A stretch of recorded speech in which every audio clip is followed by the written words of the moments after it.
بسم الله الرحمن الرحيم. السلام عليكم ورحمة الله وبركاته. أسعد الله أوقاتكم. معكم منار جمال الدين من قناتي مع منار. أهلا بكم.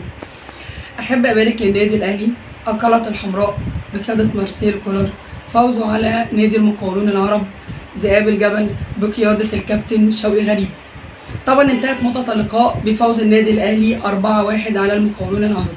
أحرز الهدف الأول أليو ديونج، واحرز الهدف الثاني هداف النادي الاهلي محمد شريف في الدقيقه 52 براسيه ثابته، واحرز الهدف الثالث طاهر محمد طاهر في الدقيقه 68، واكتملت الثنائيه لطاهر في الدقيقه 90 بضربه جزاء. وبكده نكون احنا في الاسبوع ال 34 للدوري المصري الممتاز، وبيحتل طبعا النادي الاهلي في الدوري المصري الممتاز المركز الاول، وبكده بيكون النادي الاهلي متصدر الدوري المصري في المركز الاول باحراز 81 نقطه.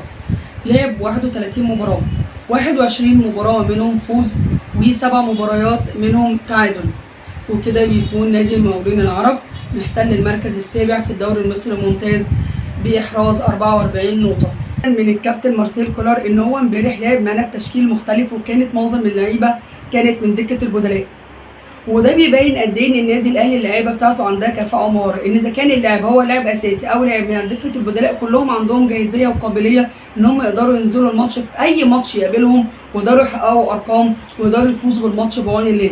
غاب عننا امبارح 12 لاعب من الفريق الاساسي، غاب عننا الكابتن علي معلول علشان خاطر هو كان الكابتن مدير الجهاز الفني مديله راحه، وغاب عننا محمد هاني، محمد عبد المنعم، ياسر ابراهيم بسبب تراكم البطاقات، وغاب عننا حمزه علاء ومصطفى مخلوف، وغاب عننا شادي حسن وايمن اشرف بسبب اسباب فنيه، وغاب عننا محمد متولي وعمرو السوليه واكرم توفيق وكريم فؤاد بسبب الاصابات. الف سلامه عليكم يا كباتن، واحنا مستنيينكم تمونا بالف سلامه وتنزلوا تنورونا في الملعب وتبهرونا زي ما انتوا على طول معودينا على الابهار.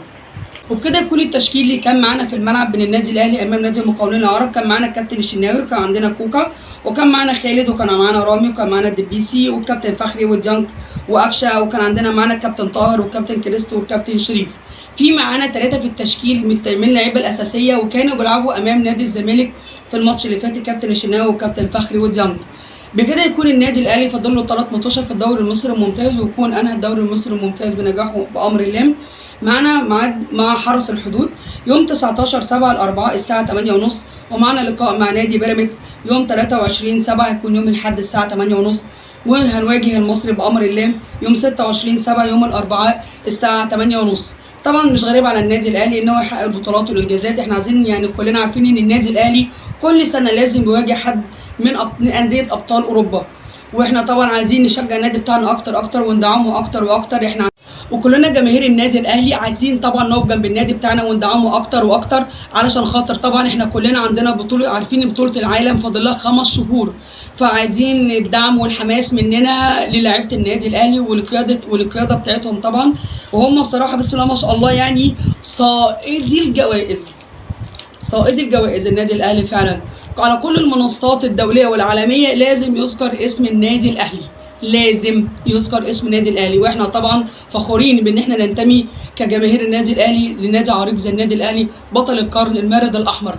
كمان في حاجه عايزه اقولها لكم، الكابتن محمد شريف على اداء المتميز معانا في الموسم دوت، لان هو الموسم اللي فات طبعا كان في عنده شويه اخفاقات، بس هو الموسم دوت بسم الله ما شاء الله للامام يا كابتن. كلنا معاك يا كابتن، واحنا عارفين ان انت هتبهرنا ولسه مستنيين منك الاكتر والمزيد يا كابتن.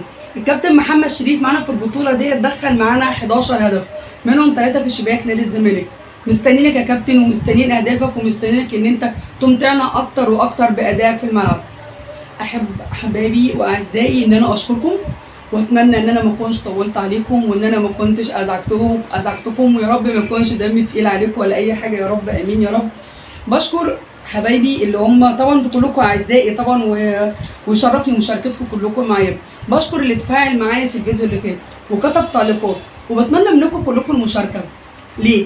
احنا كلنا بالآراء رايي ورايكم مع بعض، كلنا بنكمل بعض، كلنا بنساعد بعض ان احنا، وطبعا كلنا بنساعد بعض ان احنا نقدر نستمتع باداء اللعيبه عندنا ونستمتع باداء الكره المصريه. وزي ما كل مره بكرر، انا بس مش مستنيه التعليقات من الاهلاويه، انا مستنيه التعليقات من كل جماهير الكره المصريه.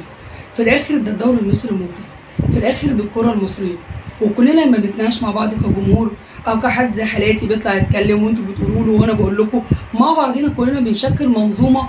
في الاخر المنظومه ديت بتكون لطيفه ومحبوبه، ان احنا بنشكل ثقافات جديده ومختلفه معانا. ان احنا مش مثلا نيجي نتفرج على الماتش فنتفرج بروح عدائيه، ان احنا لما نيجي نقعد نتعامل مع بعض او نتكلم مع بعض نلاقي في هجوم من جمهور امام جمهور. في الاخر يا جماعه كلنا الهدف من الكوره هو المتعه، والهدف من مشاركتكم معايا ان احنا نكمل بعض ونجمع اراء علشان نعرف بالظبط. طبعا تعليقاتكم معايا بتشرفني وبتنورني علشان نكون مع بعض اكبر عيله قناتي مع منار. اهلا وسهلا بيكم. اللي لسه ما اشتركش في القناه يشرفني باشتراكه، وبتمنى تفعيل زر الجرس واللايك والتعليقات، وبشكركم جدا، وبتمنى ان انا كنت ضيفه خفيفه على قلوبكم. باي باي.